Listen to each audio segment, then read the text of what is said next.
बिनु भय होई न प्रीति। जो लोग पहले उत्तर प्रदेश वासियों के लिए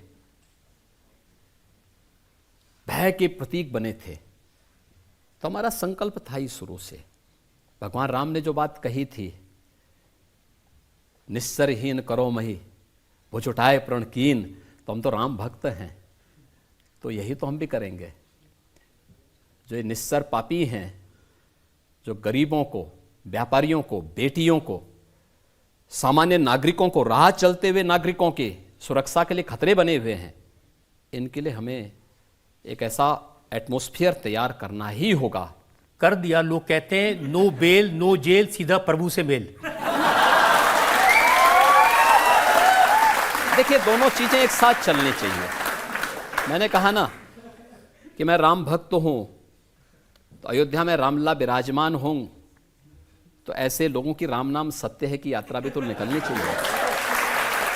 और वही काम यूपी में हुआ है। देखिए, सपा और कांग्रेस जिन माफिया और जिन अपराधियों को अपने गले का हार बनाती थी, जो सत्ता के सरप्रस्त थे, जिनके समय में जब उनका काफिला निकलता था तो सारे प्रोटोकॉल स्थगित हो जाते थे और माफिया पहले निकलते थे। आज की क्या स्थिति है? मैंने देखा उसमें से एक माफिया, एक बार जब पुलिस उसको ला रही थी तो उसकी पैंट ही गीली हो गई। पैंट गीली हो गई। एक माफिया रोज चिल्लाता था कि साहब मेरी जान को खतरा है। भाई, हमने कहा तुमसे कितने लोगों को खतरा रहा होगा भाई, ये तो सोचो पहले।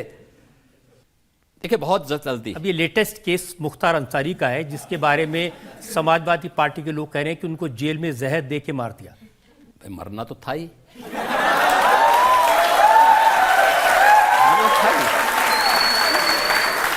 आप मुझे बताओ, जिस व्यक्ति ने सैकड़ों लोगों को मारा हो, और कब तक बसता बसता फिरेगा? कांग्रेस के लोग तो उसको बचाने का प्रयास कर ही रहे थे ना। समाजवादी पार्टी के लोग तो उनके आका थे ही, गए थे उनके मातम पुरसी के लिए। तो इनसे क्या उम्मीद करते हैं? यही तो अंतर है कि परम राम भक्त और उत्तर प्रदेश के पूर्व मुख्यमंत्री सरदेव कल्याण सिंह जी की मृत्यु हुई, समाजवादी पार्टी ने, कांग्रेस ने संवेदना के एक भी शब्द व्यक्त नहीं किए, और एक माफिया के मरने पर उनके घर में जाकर के घड़ियाली आंसू बहा रहे थे ये लोग। यही फर्क है। ये देश यही बर्दाश्त नहीं करना चाहता।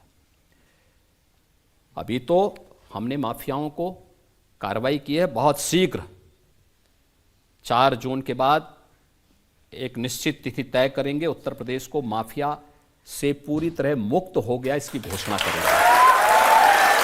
दूसरा, माफियाओं के द्वारा अर्जित की गई संपत्ति, कोई भी माफिया होगा उसके द्वारा अर्जित की गई पूरी संपत्ति सरकार अपने कब्जे में लेगी।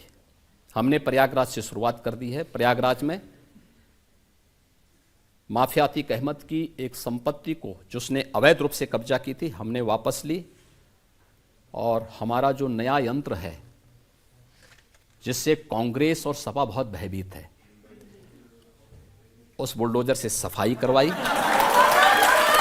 सफाई करवाने के बाद गरीबों के आवास बनाए हैं, और हमने ये भी तय किया है, पूरी कार्ययोजना हमारी बन चुकी है, ये माफिया के द्वारा अवैध रूप से अर्जित की गई पूरी संपत्ति पर गरीबों के लिए, महिला संरक्षण गृह के लिए, दिव्यांगजनों के लिए, निराश्रित बच्चों के लिए, और अन्य समाज के जो भी तबके हो सकते हैं उन सब के लिए, और हॉस्पिटल बनाएंगे, अच्छे स्कूल बनाएंगे, अच्छे संस्थान खड़े करेंगे।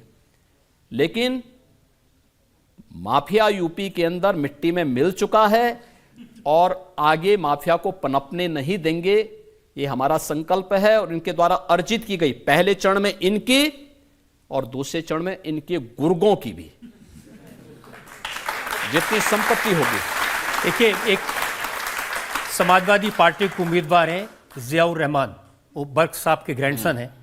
उन्होंने कहा हमारे शाहबुद्दीन भाई साहब, अतीक अहमद भाई साहब और मुख्तार अंसारी भाई साहब को इन्होंने ऊपर भेज दिया और कहते हैं कि कसम आप लोगों को कि उनकी कुर्बानी जाया नहीं जानी चाहिए। अब देखिए ऊपर गए हैं कि नीचे गए हैं ये मैं नहीं कह सकता,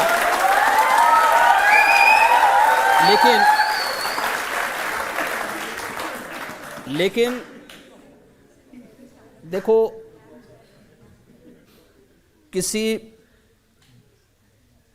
विषधर से उम्मीद करना कि वह शांति का उपदेश देगा तो ये बेवकूफ़ी होगी।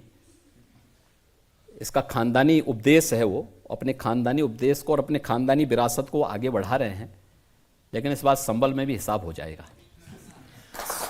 सबसे